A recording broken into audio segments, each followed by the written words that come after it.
Hi, everybody, and welcome back to the Plot Genie. My name is Heather, and I'm really excited to dive into this topic. I'm sure as a writer, you have probably heard of Save the Cat. It's a classic, of course, and it's very good. I recommend Save the Cat. I also recommend Save the Cat Rides a Novel, but they can kind of be like really intense structure beats. Between the 15 beats themselves, the sub beats, and trying to make your story fit into this formula, it's easy to get overwhelmed before you even start writing. And that's not to say, like, if you just have a story idea, like, I want to do a mafia romance, and then to take kind of that little concept and then to put them into these beats, it's a lot, right? So today I'm going to show you my 8 point plot plan. It's a simple, fast alternative that can get you from idea to outline without needing a degree in screenwriting theory, even though that is amazing. If you've ever gotten lost halfway through a beat sheet or you've thought, I just want to write the book, this video is going to be for you. So here's the thing. Plotting systems like Save the Cat are great in theory, but in practice, for me at least, and I don't know about you, sometimes it can be too many details too soon. Most writers really don't get stuck because they don't understand story structure. They get stuck because they don't know which parts of the story actually matter right now. And that's why I stripped everything down to 8 core points, which are essentially the bones of your story. Once those are clear, you can layer in your subplots or your tropes or your emotion, right? I like to start out with tropes because that helps shape the structure, but you get what I'm trying to say. This is essentially the skeleton draft of your plotting. It's the blueprint before the blueprint. So let's really quick touch base on what the actual 8 points are.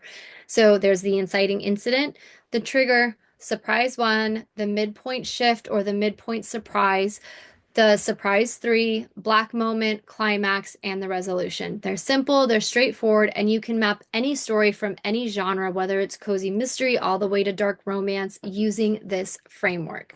Now I want to go into a little into depth about what each one or what each point represents. So, the inciting incident itself is basically your spark. This is the moment your main character's normal life gets interrupted, but nothing has changed quite yet, right? So, something happens and they're given a choice, maybe a challenge, a problem, something that can't be ignored, but they haven't actually responded to it yet. So, think about it's essentially in the Hunger Games, it's the reaping.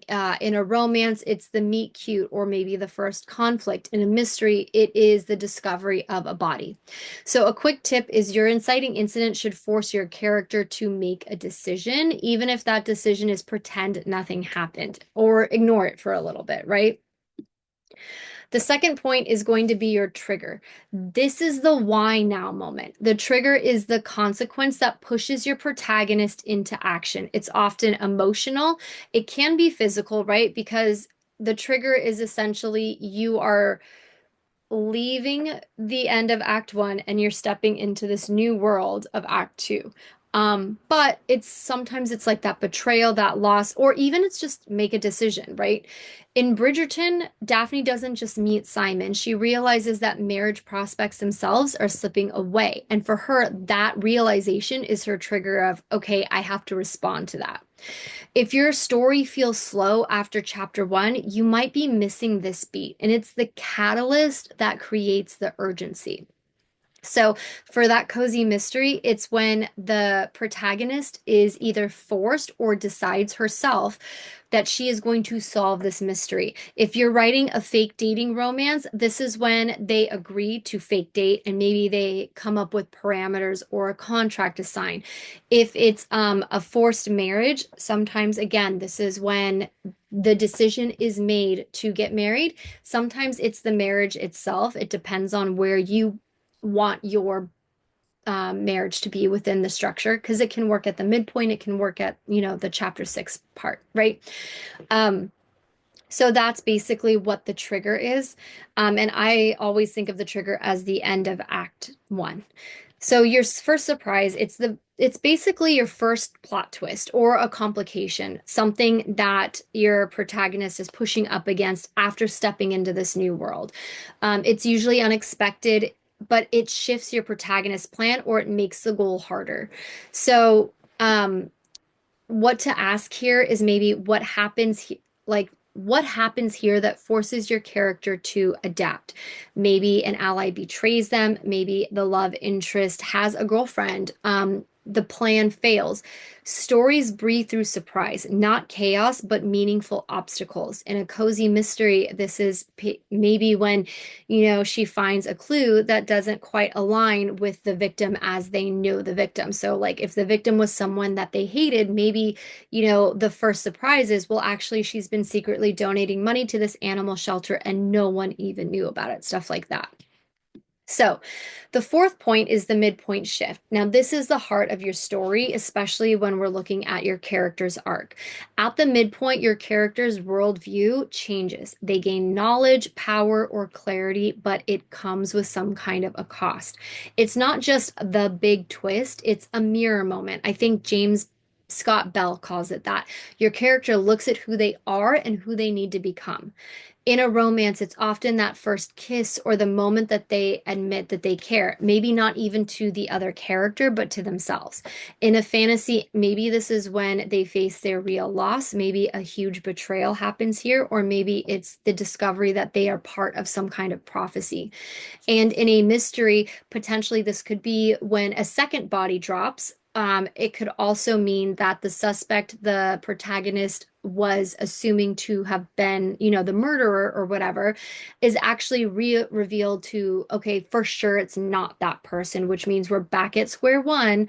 Everything we thought we knew is completely turned on its heel. And if you're usually doing that second body drop, that's usually a good person to kill off, is that initial, oh yeah, that person for sure murdered that person.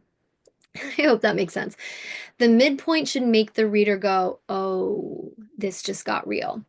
So your fifth surprise or your fifth point is your third surprise. So this is when the tension really ramps up. It's going to mirror your first surprise, but the stakes are going to be higher. So if the first surprise sort of tested their plan, this one is going to test your character's beliefs. So first point could potentially be more external.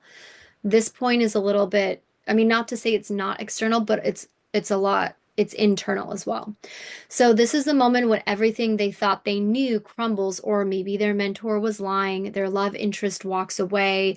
Maybe not even walk away yet. That could be saved for like the black moment, but maybe this is where the love interest um reveals that she's just using the hero or whatever, right?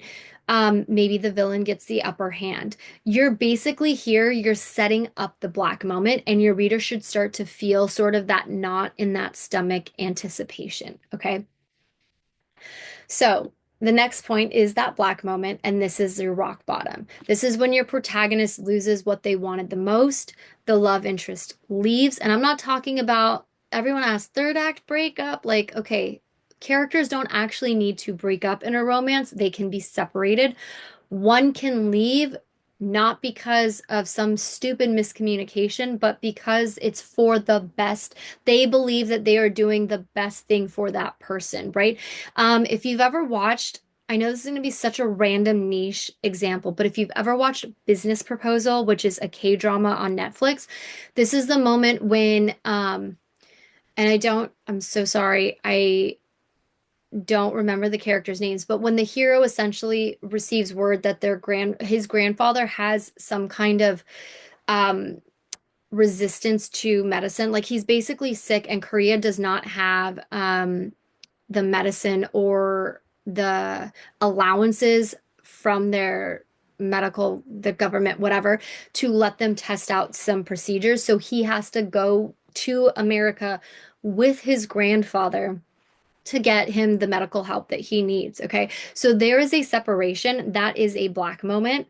But they're not technically broken up, right? Does that make sense? So don't worry about, especially you romance writers, like You don't have to actually have them break up. Now you can. Some authors actually love the third act breakup because it really, really packs a punch, but you do not have to. It's not one of those things like a happily ever after where readers expect this, but it could be some kind of separation for for some reason.